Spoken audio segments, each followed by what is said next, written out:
Hi hello అందరికీ నమస్కారం. Welcome back to my channel. నేను మీ బిందుని ఫ్రెండ్స్. అందరూ బాగున్నారా? ఇప్పుడు ఇంట్లో ఉన్న వస్తువులతో ఇలా సింపుల్గా టేస్టీగా 10 నిమిషాల్లో ఈ కూర రెడీ చేసుకోవచ్చు.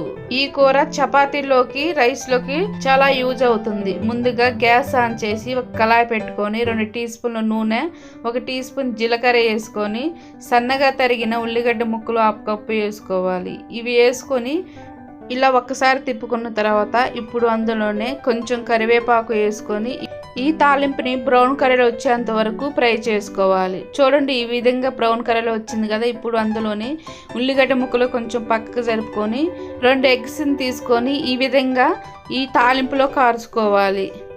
ఎగ్స్ వేసినే తిప్పుకోకుండా 1 నిమిషం తర్వాత ఈ విధంగా తిప్పుకోవాలి.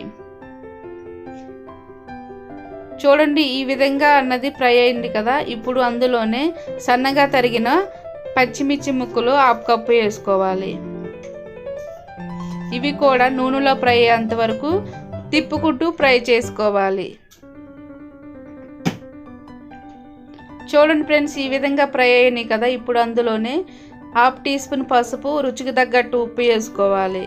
ఇవి వేసుకొని ఒక్కసారి తిప్పుకున్న తర్వాత సన్నగా తరిగిన 4 పెద్ద సైజు టమాటాలని ఇలా చిన్న చిన్న ముక్కలు కట్ చేసి ఆ ముక్కలను వేసుకొని టమాటాలు ఉడకడానికి ఒక 10 నిమిషాలు మూత పెట్టుకొని మగ్గనిచ్చుకోవాలి. చూడండి ఫ్రెండ్స్, 10 నిమిషాల తర్వాత మూత తీసి చూడండి, టమాటాలు ఈ విధంగా మగ్గాయి కదా.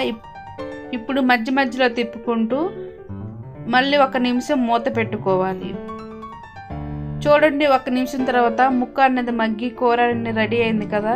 ఇప్పుడు గ్యాస్ ఆఫ్ చేసి ప్లేట్లో తీసుకోవడమే. వేడి వేడి అన్నంలోకి చపాతీలోకి యూజ్ అయ్యే ఇలా సింపుల్గా టేస్టీగా ఇంట్లో ఉన్న వస్తువులతో ఇలా 10 నిమిషాల్లో ఈ కూర రెడీ చేసుకోవచ్చు. ఈ విధంగా నేను చేసిన ఈ రెసిపీ మీకు నచ్చితే లైక్ చేయండి ఫ్రెండ్స్. నా ఛానల్ సపోర్ట్ చేయండి. Thank you for watching.